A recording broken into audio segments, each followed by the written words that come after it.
You can use orange juice if you like it, but we need something with bubbles. Now what I'm gonna ask you if you don't mind, right? You're salty. Yeah.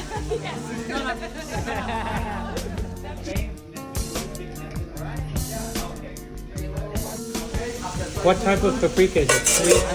I'm gonna split them now, that we are sure that we don't burn them. You're asking too many questions. But... What you need to do, right? Yeah. Okay. Special moment, yeah?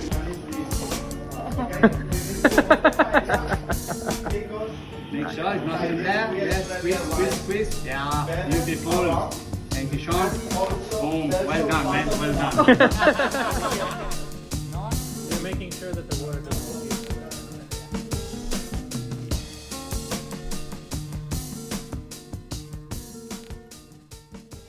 I just got cruised for the first time in years in like the proper way.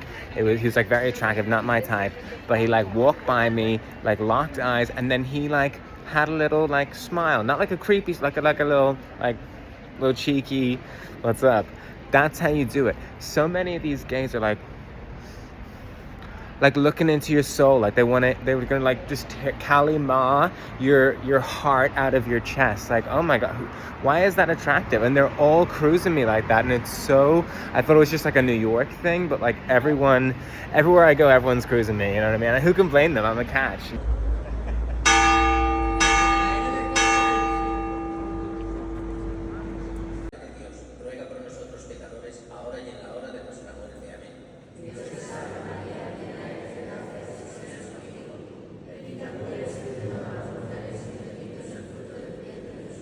You'll see this name Borja all over Valencia, and there's a lot of businesses with the name Borja. We know this name Borja in English-speaking countries by its Italian calque, Borgia. The Borgia popes, they had 3 popes, and their name is synonymous with gluttony and greed and fantastic levels of corruption, both of the corporal and the state sense. They famously had supposed incestuous relationships. They had their own poison called cantarella, and we still don't know what the composition of it was, but it led to some of the most ghastly deaths where you would bleed out of every orifice. They were fabulously ambitious. They wanted to expand the Vatican state, the papacy at the time, the papal states, into a sort of hereditary kingdom of their own. We know a lot about the Borgia popes, the most famous being Alexander VI or Rodrigo Borgia, but before him there was Alfonso Borgia, and then later on the 3rd Borgia pope it's kind of a cheat because his last name wasn't actually Borgia, but he was still of the dynasty. But more interestingly, the Borgia family settled in the Vatican and became part of the administration that ran the Vatican day to day, a bit like sort of the apparatchiks in Brussels now. We don't know their names, but they sort of run the show because the elected officials come and go, but the civil servants are always there. What I think is really interesting is that the reign of Alexander VI, the famous Borgia Pope, was from 1492 when Columbus sailed the ocean blue up until 1506, I think. That's the same time that Shakespeare is writing all his most famous plays. At this time in Europe, the Borgias were infamous. It was known. It wasn't like a secret about how corrupt they were. And so I think it is remarkable that we don't get any of this in Shakespeare's writings. And I think that there's absolutely a missing Shakespeare play. I mean, there's many missing Shakespeare plays. I mean, Macbeth is like famously an abridged play, and we're missing a whole part of Lady Macbeth's arc, but I digress. There definitely is a Borgia play out there by Shakespeare, or whoever we claim Shakespeare to be, Christopher Marlowe, whoever. But to go back to the Borgias, their seat of power was here in Valencia, and there's a place called the Palacio de Borja, and it's now the Valencian courts are there, which is funny because these guys were the most corrupt, unlawful people probably in the history of Valencia, and now their villa seats the courts. very interesting. Interested in the stories of the Borgias. They're just so fantastic. They really are the Sopranos meets like the Kardashians of their day. And in my mind, at least, what defines them most is how like unapologetically corrupt they are.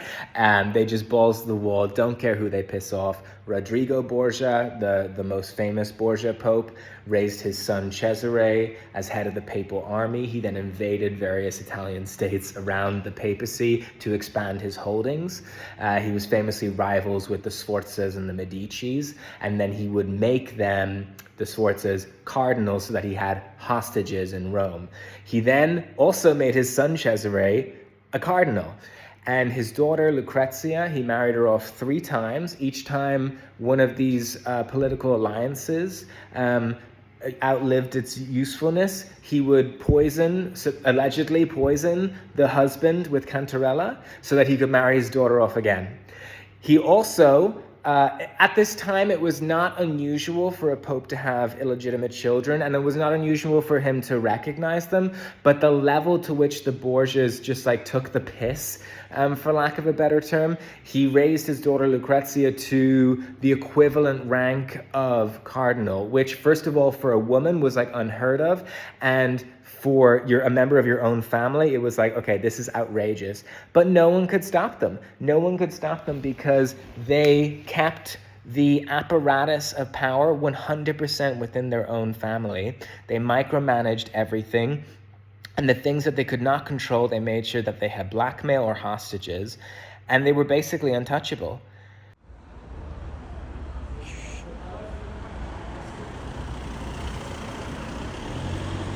In New York, I'm always looking over my shoulder because of my job, especially. I was always like on guard. Like, is this drunk gonna get violent? Am I gonna get shanked by this crackhead outside? Is this 17-year-old thug that I'm passing, is he trying to make a name for himself? Am I his first body on his diss track? But here, I am the biggest thug. I am the scary one. I'm actually taller than the average height here, and I'm also like, if you can believe this, I'm physically bigger because I've moved to fucking Hobbiton. And so when I walk, and they're just nice. They're just like nice, non-confrontational, non-violent people. And I can throw my weight around with them. So when I walk into, and they're like pissing, if I say like, excuse me, it's like the Dragonborn hath come. I'm like in Skyrim, like Fusroda, and they fucking move. And it's like, oh my God, I'm a big man. Hola. Or you and your homies might be laying in chalk. Lined in chalk, man. Jesus. Might be lying in chalk. Lined in chalk. Yeah, lined, yeah. But Yeah, it's like lined. Like Yeah, lined. lined in chalk, man. Lined in chalk. Lined in chalk. Lined in chalk. Lined in chalk.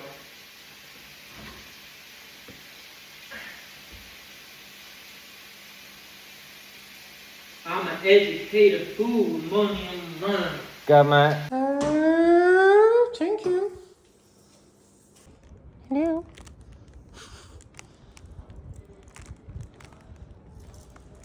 Hello, Mrs. Goodbye. I'm really trying not to complain about Spain, and because it's got so much good going for it, but the one thing I just cannot stop, I cannot get over, is just the service. It is so bad. And before you think like, oh, well, you're comparing it to New York, everything is so fast.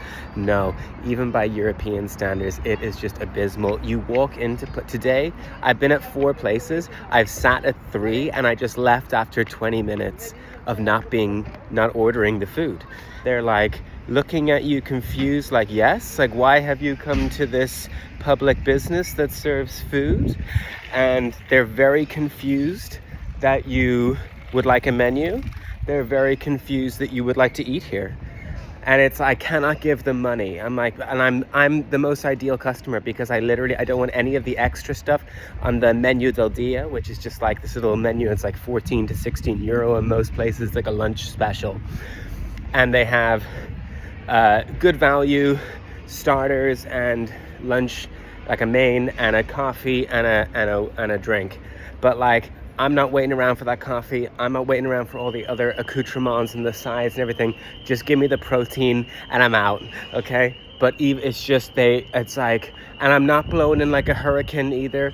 I'm coming, I'm like, hello, like apologizing for my existence, like, hola, like, una person, like, hablas menu del dia, and they're like I'm an alien invader, and these places are always empty, and they're like looking for a table, and it's like,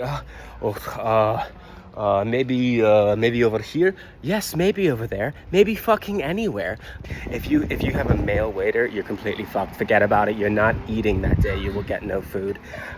Spanish men, they are actually allergic to working. If you have a female waitress, okay, maybe you'll get some food today. I just realized that hablas is not the verb to have. I thought in Spanish they were saying like hablas inglés, like do you have English would be the literal translation, but that's not the case in me. Obviously it means like do you speak, and tienes is have. Wow. I've made some really fucking stupid, oh my god. I thought I was being so funny being like hablas, like capitalismo and stuff. And I mean, that still works, I guess, but wow. Oh no, it's so silly.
Keep sparking like international incidents by saying, I mean to say, I don't speak Spanish, but I keep saying no hablas español, like you don't speak Spanish.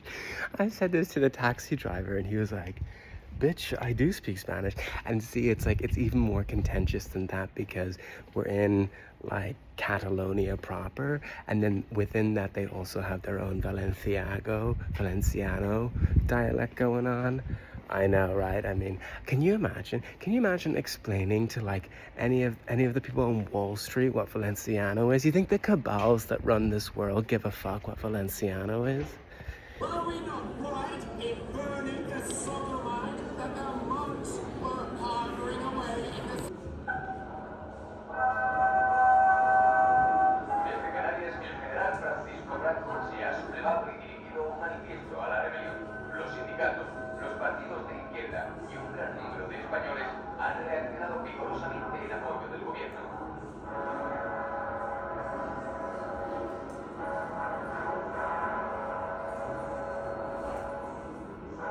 La ofensiva facciosa está escribiendo uno de los capítulos más nefastos de la historia de Valencia. El pasado 14 de enero la ciudad fue bombardeada hasta 4 veces. Ataques brutales dirigidos a confinar la metrópoli. Está siendo especialmente hostigado el puerto. Instalación de gran alcance estratégico. My favorite museum in the world is in Spain. It's called the Museum of Madrid, the History of Madrid. And I just think, like, is it the most detailed? No, but as a well laid out museum. So in theater, there's this concept of like the well-made play, beginning, middle, end, and it has like a nice little neat climax and wraps up well, and it's like an hour and a half and you just enjoy your night at the theater, right? Same thing with this museum. It's like a well-made museum. Fantastic detail, but it has a story, it has an arc to it, and it just flows really well from the Stone Age up until the Spanish Civil War. And I've talked about this before, like none of these museums here, they always stop in 1936 when the Spanish Civil War kicks off, but this one in Valencia did not. which is great because what's really interesting to see how Valencia tells its own story, and for the most part they do a really good comprehensive and yet don't get too bogged down in the detailed job. The one thing where they fall apart, and this was driving me fucking crazy, was dates. They do not put the fucking dates on anything. Like, what about the people who didn't do history at NYU? Like, I'm a big nerd on dates, okay, because otherwise you don't get the timeline and then you don't get the historical context of what's going on. Obviously my speciality is like the 20th century history. But like, you need to know what happened, like not just in the Victorian era before, you need to know like in the wider, like right back to the fucking Indus Valley civilizations, like what's going on, where everyone is coming from. I've completely lost my train of thought as I went on my miasma around dates, but like, anyway, because of the Civil War, that's really where this like Valenciano identity, we start to see it for the first time. Valencia actually was for a brief moment, the capital of Spain, which is very interesting in the context of like the Catalonian Valencian separatism and everything, how it became actually like the center of Republican Spain and what that stood for. And that all culminates actually in this very dramatic showdown between the municipal Valencian government and the central government Franco over the Turia River. The Turia River burst its banks shortly after, a couple of decades after the Civil War, and it was sort of like the final nail in the coffin for the Valencians. It was their final defeat, because it flooded the entire city and they were destroyed by it. So if you look at a map of Valencia today, you'll see this park that goes all around it, and the park is in a shape of a river, and if you're not brain dead, you'll be like, I guess there was a river here. Well, they drained it. But that only happened, and that was really the first sort of victory for Valencian independence from the central government, because it was stonewalled by the central government. But they kept the dream of that alive, and once the transition to true democracy began, this dream became a reality. And it's fantastic because it's one of these projects, one of these massive social projects that actually happened. It's like it's been around for 100 years, but it hasn't. It's very recent. And it's in the living memory of many of the people who were at the museum today.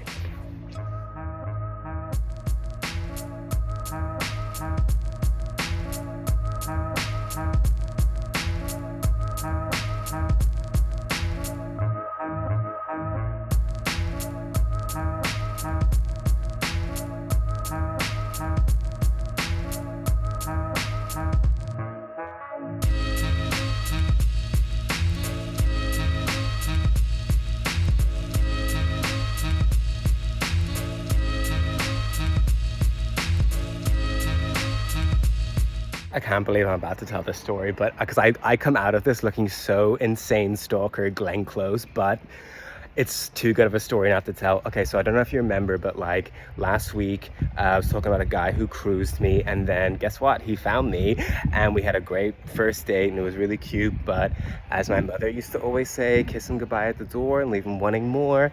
And I did that, and in the next 2 days I was genuinely sick. I got like super sunburned on the nude beach, and I got like mosquito bites all over, and I'm deathly allergic to them. Anyway, he was texting me and I was responding, but I didn't see him for those 2 days. My follow-up wasn't good. And then we entered sort of a Cold War, and that wasn't part of my strategy because he stopped texting me, and I was like, okay. But it was a good first date and I wanted to see him again. So this is the insane part. Okay. So I geolocated him now this is not that crazy because we do live in the same little fishing village, I will just say. So it's not like, a huge area, but I was walking around on Grindr and I used to geolocate where his house is. Okay. Now that's the first part of my grand strategy. That's the strategic level. On the tactical level, Okay, his house is in between my gym and the church, so it wasn't like a huge shift, but I just started like opening up Grindr, you know, when I'm at church or when I'm, you know, at the gym. And just, you know, I went to Lidl down there. And oh my God, thank God I'm good looking or this will be really fucking creepy. But guess what? It worked. It worked because he started blowing up my phone. I've got like 6 texts from him, but I haven't actually read them because I'm right back to playing games. It worked and I haven't learnt my lesson. I'm playing games. What's wrong with me? Why am I doing this? You live here in this part of the fishing village. How crazy is that? Listen, he cruised me in the city center, and then he found me on the beach. So it's ordained and it's fate. I'm just helping the hand of fate along a little bit. I'm just, you know, and he'll be none the wiser.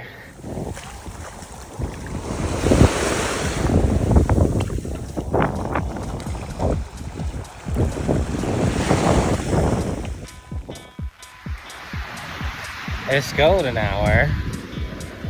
I'm not gonna pan down because I'm naked. You can see the sun kind of, a little bit over there. You can kind of see the sun. See, there's the sun. Okay. And this is the moon. Wow.